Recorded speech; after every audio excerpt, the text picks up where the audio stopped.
episode 13 of Anime and Us Other. I'm TJ. And I'm Shawn. And this is the review show that reviews anime, movies, sometimes, whatever the intro to this one is, that's the intro. So go on, Shawn.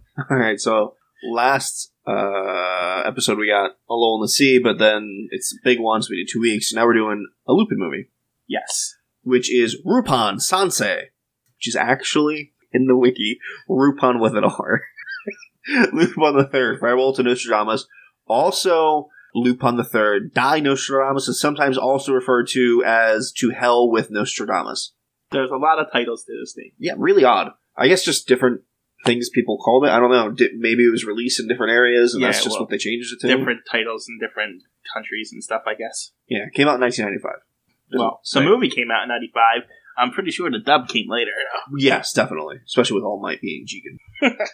It was really... It was so easy to tell that that's All Might, that the voice actor, Chris Sabat, that I'm watching it while my wife's making dinner a couple hours ago. And she's like, that's All Might. She doesn't watch either. Yeah. She just knew. Mm-hmm. He's got a distinct voice, so... Yeah. It didn't sound too different, though, from what Jigen normally sounds like. No, it just felt like it came out a little more. Yeah. Maybe the words being spoken. He didn't do a bad job with it. It was just... I mean, it's a run-of-the-mill Lupin movie. If you like Lupin movies, not going to be surprised. Yeah, but I actually thought this was probably the best one. One of the better ones. Yeah. Definitely. There were 2 things of note, and that's it. Yeah, well, okay. So before you jump into... Other than that, it's just an above-average new Lupin movie. I was going to say, before you jump into that, why don't you give a premise? Good luck. There's this cult. Yes. The Hand of Nostradamus or something like that.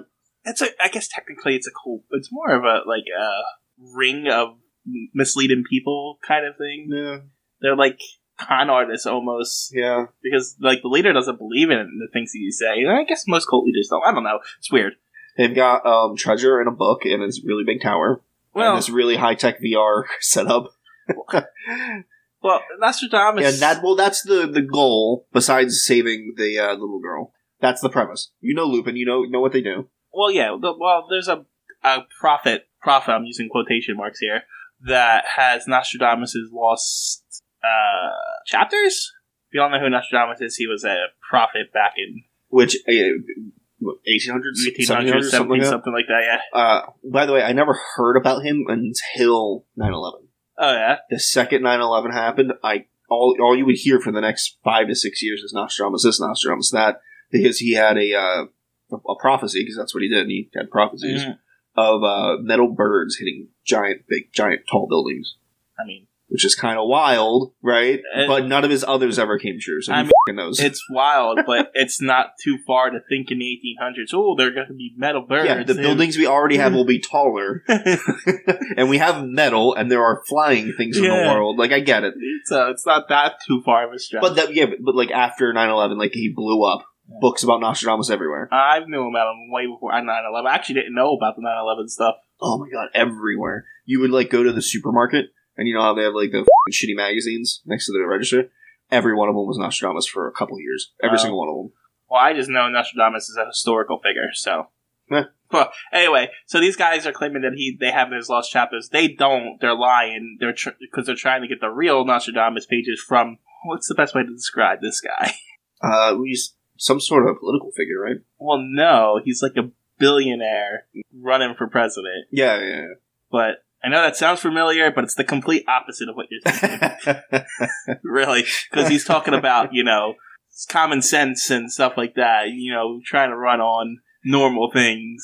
Like, that these guys are scam artists. But he's still a piece of shit, because, like, his daughter gets kidnapped, and he's like, let's continue with running for presidency while my daughter's been kidnapped. He's a billionaire corporation guy. What do you expect? Yeah.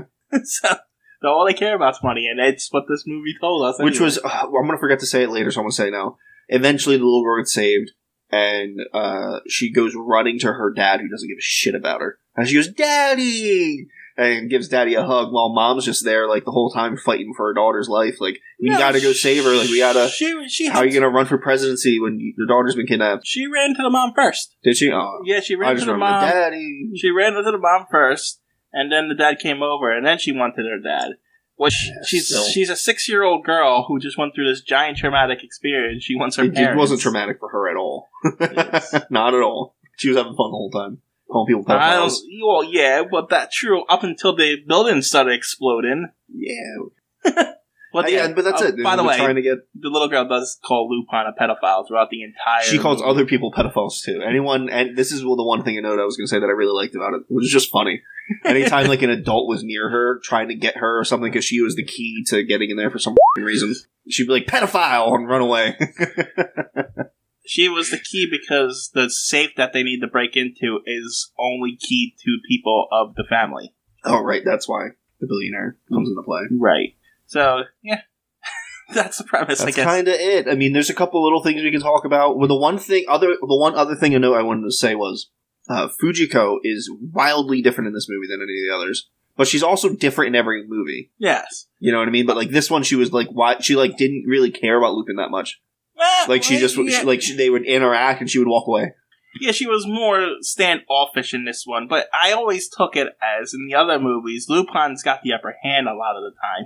So she just sleeps with him? Well, no, that's the thing. She never sleeps with him. She definitely slept with him. Well, maybe... It was one or two of the earlier movies, she definitely slept with him. No, not in those movies at all. The early ones. Not in the movies. Not on screen, like they would, like the scene would open up and they're in bed together or something. No, never. Definitely. The first movie, I know exactly what you're talking about. She opens up, she's naked in bed, but she's by herself. Mm-hmm. I know exactly what you're talking about, but she's never slept with him. The one movie ends with her being naked in his arms and they're making out. They were like falling or something like that. Never happened. There were tits out with nipple. That 100% happened. Was him flicking her tit, and that was it. That's they're getting it on. No, 100%. That's the whole point of it. I'm not saying they have never done. That's the point. Not on screen. They never done it in the movies. Not on screen. Anyway, maybe in the show, but I don't think it ever happens on screen. I think it's like it happens. But even if so, they never even implied it. No, they imply it all the time. They implied that he's a horn dog, and she's naked and uses her body. She uses her wiles, but doesn't mean she slept with them. It does, kind of. She's a bit of a whore. She sleeps with everyone else. And Lupin even says in this movie that she always strikes out with her. Well, strikes out as in they're not together. And you say she sleeps with everyone else. She's never slept with any single person in this. Yes, she did. Not once. The one guy with money. I can't remember what movie it was. No, we discussed She was naked in bed with him. She was not. Oh my god. You're just putting your own implications on it. No. Yeah. Just because she uses her feminine wiles doesn't mean she's sleeping with everybody. Okay. Sure. It's true. Sure. Some people use that to their advantage and never do it. Sure. Anyway. But to be fair, and to add to your point, she does get completely naked in this movie. Yes. But she is hypnotized at the time. At that time, yes. There was their very first interaction was on the plane. Mm-hmm. And Lupin was saying, hey, the little girl that we were talking about earlier has my dolly. For some reason, he was calling it dolly, which was really creepy. Well, it just felt creepy. But there was a diamond inside of it worth like $1.5 million. Yeah. The interaction, she goes, why do you care? It's $1.5 million. Like, you have plenty of money. Yeah. Which implies that he actually is a good thief. Yeah. But again, all off screen.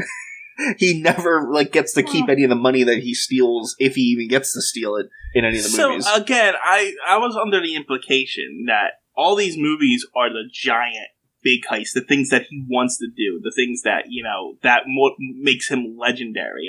I think he does the small jobs off screen, and those are just boring. Or maybe they happen in the show, but I doubt it. I think all the wherever he makes money is off screen. Yeah. But yeah, I have no doubt he didn't become Lupin III, the most famous thief in the world, for no reason. Well, sure, but if he's doing all these smaller, I don't want to say small, but smaller jobs and winning, how are you going to be legendary when you do these giant jobs and fuck it up every time? But to be truthful, he doesn't. Well, no. You and I see it because we're the viewers, but right. Everyone else in the world just knows that Lupin was off trying to steal something and didn't end up with it. But if you notice, no one really treats him as this legendary character either. Well, the people that know him don't. But right. There's still the if he encounters someone randomly, when he was in the prison, people are like, oh, Lupin. No, they didn't actually. Well, I think the grandpa did, or his uncle or something. Because it was his uncle. Yeah, there you go. See, the people look at the Lupin name in particular because he's from a great line of thieves. Everyone in his name is a great thief. So I think it's more of a name thing, the legend. Yeah, it's just he does. But this movie kind of proves, which I don't think any of the others did, that he does have successful. Oh, yeah. I mean, right in the beginning, he succeeded in stealing the diamond. Yeah, but then didn't get it. When he had it, he just... But then he didn't... That's my point. He didn't get it. We never actually see him keep it. But he does, because the little girl gives it back to him in the end. Did he get to keep it? He said, yeah. And well, there you go. I mean, it's not like the riches of what the Lupin movies are about, $1.5 million, but still, it's a lot of money. But they agreed they're going to buy that kid in the Amazon a new boat with it. Kid's going to have a speedboat in this little Nile River. I mean, we just jumped completely all over. It's a Lupin movie. It's fun. It is fun. It's definitely a fun movie. There's explosions. All Might's in it, apparently. It's definitely a fun Goemon's back. He wasn't in one movie, I think. No, I think he was in all of them. See, the thing is, like, Goemon, he shows up halfway through every movie. And then he's gone, and then he comes back, and then he's gone. Yeah. And, like, this time, they were going up the tower, and he's like, I'll stay down here. He was holding off all the other soldiers from coming up after them. Yeah. Even the movie where it's about him and, like, the princess, he's barely in it. But, but it's gone back to crazy Lupin. Like, it stopped being a super crazy, like, with different things. This one's got, like, crazy virtual reality. But not aliens. No. It's just crazy in the technological sphere of things. Way past what we have now. The safe they have to break in there is otherworldly. Yes. Cultish, some might say. Well, no. they have an elevator that goes up to the roof and then vanishes. Yeah. So, like, you're at the roof and, like, you could fall off the roof. Because they fell off in the beginning. Yeah, because it tilted because they didn't have the girl. Yeah. But then, they figured out how to get in there, and they got in there. There's, like, an invisible room on top of the roof. Yeah. And then there's a whole other bad guy sect trying the thing. There's, like, 3 different things. Like this big Russian type dude. No, I don't want to say Russian in the sense French of Russian. Legion, they said. Yeah, there you go. But, like, French, muscular French people. That's what I want to exist. All the bad guys drawn in this, when I saw them, I was like, these are right out of Dragon Ball. Yeah. The art. Yeah. Like, they look like they fit right in the Red Ribbon Army somewhere along those lines. Yes. Perfect for a Red Ribbon Army, for sure. It'd be funny if one of them had, like, a red bow tie. But I don't know. I liked it. It was fun. It's hard to review Lupin movies now. It's like, they're all the same. They are. You got... I was watching it, and the scene where she gets naked and crawls in with Lupin because he's freezing. Mm-hmm. My son was next to me. Oh, yeah. He was like, oh! And he looked away, and I'm like, Jack, it's fine. Yeah. It's cartoon. It's a Lupin movie. Nothing's happening. Exactly. I forget what I was going to say. I don't know. It's okay.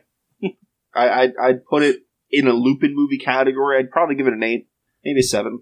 Yeah, I mean, like, you still got the inspector chasing them, and you still got all the hijinks. It's still drawn really well. Yes, but for 1995, like, it's gonna have to start picking up a little bit higher if it's gonna be keeping that Lupin quality that we know this, from what I understand, was a TV special. Well, that's essentially still a movie. I get it. Yeah, I mean, but I think it had less of a budget. You know what I'm saying? Fair. And so, but even with that, it's still... It's good. It's still drawn exactly how it is. Compared to other 1995 things, it's better. And the same thing happens in every movie and stuff like that. But I do like that they don't ever, deviate too much. Like, they don't mess with the character. The characters... Which is true, which I like. And there is a certain charm to that, but there's never any character progression. Yeah, there is. That's a frustrating. There isn't any character development. But they don't ever, misuse the characters in any way. Like, they don't betray... Fujiko's Fujiko. Yep. And, Goemon's Goemon and Jigen's Jigen, and they got their strengths and their weaknesses, and they're going to use them in every movie. And Lupin's is pretty girls. And that's kind of it. I think that's his only weakness. Maybe helping people because he's a good guy down at heart. Yeah, I don't know. I like that he used a plunger gun in this a lot. Oh, but yeah, god damn it. That was so stupid. Yeah, but it was funny stupid. This was maybe the funniest one we came across, though. Probably. It would have been a good plot line is if there was a reason behind the plunger gun. Like, not necessarily a reason for using it, but like a reason in the sense of like, he had it researched and like, this is a legitimate item. It just looks stupid. That is one flaw. That would have been funny. That is one flaw with this movie. It felt like a lot of plot points are rushed. Yeah. Like, they go to the Nile and then they meet this tiny kid for like 15 minutes and it's in and out. And he's gone for the rest of the movie. Yeah. Like, and they rushed the whole, Julia, then realizing Julia is a good kid and not like the spoiled, terrible kid. It was like 2 scenes. It was literally night and day. Yeah. She's a spoiled kid in the beginning, and then almost immediately she's a decent kid.